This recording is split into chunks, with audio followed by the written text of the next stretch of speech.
Hello friends, कैसे हैं आप सब।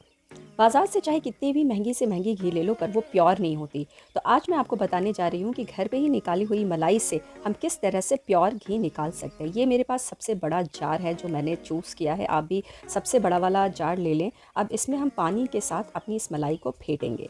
तो आइए इसमें थोड़ा थोड़ा करके हम मलाई डालते हैं।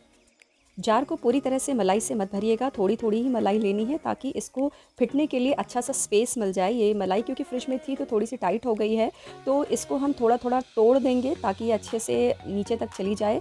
और इसमें जो हम पानी डालेंगे उसका लेवल इतना होना चाहिए कि हमारी पूरी मलाई जो है वो पूरी तरह से इसमें कवर हो जाए। पानी की क्वांटिटी ज़्यादा कम मत डालिएगा वरना इसे फिटने में टाइम लगेगा। तो पानी की क्वांटिटी हमने इतनी ली है कि हमारा मलाई जो है इसमें वो डिप हो गया है। अब इसमें लिड लगाकर हम इसे अच्छे से फेंट लेंगे। तो चलिए फेंटते हैं। फेंटने के बाद ये देखिए पानी जो है और एक्स्ट्रा जो इसके अंदर दूध था वो सब अलग हो गया है और इसकी जो क्रीम है वो अलग हो गई है। ये देखिए बिल्कुल विजिबल है ये बहुत अच्छी तरह से। अब इसको हम किसी एक बड़े बर्तन में निकाल लेंगे। तो देखिए इस तरह से जितनी भी मलाई थी उस सब में मैंने पानी डालकर इस तरह से फेंट लिया है और एक बड़े से बर्तन में मैंने इसे निकाल लिया है। ये देखिए अब सारी मलाई जो है वो हमारी फिट चुकी है। अब इसे हमें फ्रिज में डाल देना है। फ्रिज में डालने से क्या होगा, ये जो क्रीम है ये अच्छे से जम जाएगी, तो इसे पानी से अलग करना हमारे लिए आसान हो जाएगा। तो चलिए इसे हम 1 घंटे के लिए फ्रिज में डाल देते हैं। अब 1 घंटा फ्रिज में डालने के बाद मैं आपको दिखाती हूँ कि मलाई कैसी हो गई है। आप भी इसी तरह की छन्नी ले लीजिएगा जिससे पानी आसानी से निकल जाए। ये देखिए क्रीम कितनी अच्छी तरह से पानी के बिल्कुल अलग हो रहा है। तो इस तरह से हम एक बड़ा सा जाला कुछ ले लेंगे या जो भी आपके पास इस तरह की चीज़ हो जिससे कि पानी निकालना आसान हो जाए क्रीम से। तो आप इस तरह से धीरे धीरे जो है क्रीम को पानी से अलग कर लीजिएगा एक अलग बर्तन में जिसमें आपको घी निकालना है। तो इस तरह से मैं धीरे धीरे करके सारी मलाई को पानी से अलग कर रही हूँ। जितना कम पानी रहेगा हमारी घी उतनी ज़्यादा जल्दी निकलेगी। अगर इसमें पानी ज़्यादा होगा तो घी निकलने में भी ज़्यादा वक्त लगेगा। तो इसलिए हमने इसे फ्रिज में रखा था ताकि हमारी जो क्रीम है वो अच्छे से थिक हो जाए और पानी से आसानी से अलग किया जा सके। ये देखिए सारा क्रीम जो है वो बहुत अच्छे से पानी से अलग हो रहा है। इस तरह से हमने सारा अपना जो क्रीम है वो पानी से अलग कर लिया है। अब इस क्रीम को हम हाई फ्लेम पे पहले गैस स्टोव पे चलाएंगे। हाई फ्लेम पे जब ये अच्छे से मेल्ट हो जाएगा उसके बाद हम इसका जो फ्लेम है वो हाई मीडियम पे कर देंगे। ये देखिए मैंने गैस ऑन कर लिया है और ये धीरे धीरे जो है वो मेल्ट हो रहा है। हम इसे अच्छी तरह से तोड़ देंगे ताकि ये जल्दी से मेल्ट हो जाए क्योंकि ये फ्रिज में रखा हुआ था, ये बिल्कुल टाइट हो चुका है।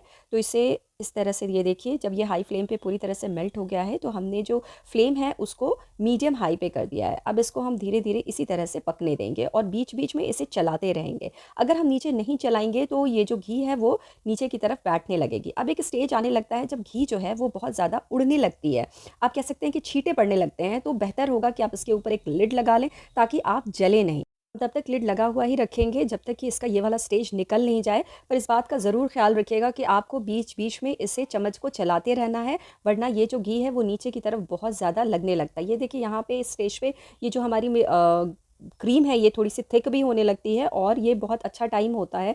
ये थिक होकर फिर एक तरफ से बिल्कुल अलग होने लगती है। ये देखिए ये कितनी थिक हो गई है और ऊपर में आप देख रहे हैं कि इसकी घी की जो लेयर है वो आने लगी है। तो इस तरह से हम बीच बीच में इसे चलाते रहेंगे ताकि ये नीचे को ना लगे। इसी तरह से थोड़ी देर तक चलाने के बाद आप देख सकते हैं कि घी जो है वो पूरी तरह से ऊपर आने लगी है। और इस स्टेज पे अब वो जो छींटे हैं वो हमारे बहुत कम हो जाते हैं। इस टाइम पे आप लिड हटा सकते हैं और इसे धीरे धीरे चलाते रहिएगा। ध्यान रखिएगा नीचे को ना लगे क्योंकि अगर घी का जला नीचे लग जाता है तो उसे हटाना बहुत मुश्किल हो जाता है। इसे बार बार चलाने से क्या होता है कि ये नीचे गंद नहीं बैठती। मैं आपको आखिर में अपना ये बर्तन दिखाऊंगी कि घी निकालने के बाद भी ये कितना क्लीन है। इसे साफ़ करना बहुत आसान रहेगा क्योंकि अक्सर लोग कहते हैं कि घी जिस बर्तन में हम निकालते हैं उसे साफ़ करना बहुत मुश्किल होता है। पर अगर आप मेरे तरीके से घी निकालेंगे तो आपको बिल्कुल भी कोई भी परेशानी नहीं होने वाली है। ये देखिए सारा घी जो है वो बिल्कुल ऊपर की तरफ आ गया है और जो हमारी क्रीम का जो जला हुआ है वो सब नीचे की तरफ हो रहा है। इसे हम धीरे धीरे इसी तरह से चलाते रहेंगे और इसके नीचे ये जो क्रीम जल रही है इसे अच्छी तरह से थोड़ा और जलाएंगे जब तक कि ये थोड़ी और डार्क कलर में ना हो जाए। तो इस तरह से देखिए इसका कलर जो है वो चेंज हो रहा है। यहाँ पे आपका जो फ्लेम है इसको थोड़ा कम ही रखिएगा। इससे क्या होगा कि आपका घी जो है वो ज़्यादा नहीं जलेगा और जो नीचे में जो आपकी क्रीम का जला हुआ पार्ट है वो धीरे धीरे उसमें से घी निकलता रहेगा। ये देखिए अब इसका कलर जो है वो और ज़्यादा डार्क हो गया है। तो अब इस स्टेज पे हम क्या करेंगे, इसको ऑफ़ कर देंगे और ऑफ़ कर देने के बाद थोड़ी देर इसे ऐसे ही छोड़ देंगे थोड़ा ठंडा होने के लिए। ये पूरी तरह से हो चुका है। नीचे अगर थोड़ा बहुत भी लग गया है तो उसे इस तरह से आप छुटा लीजिएगा। हमारा घी जो है वो तैयार हो चुका है। अब हम इसे छान लेंगे।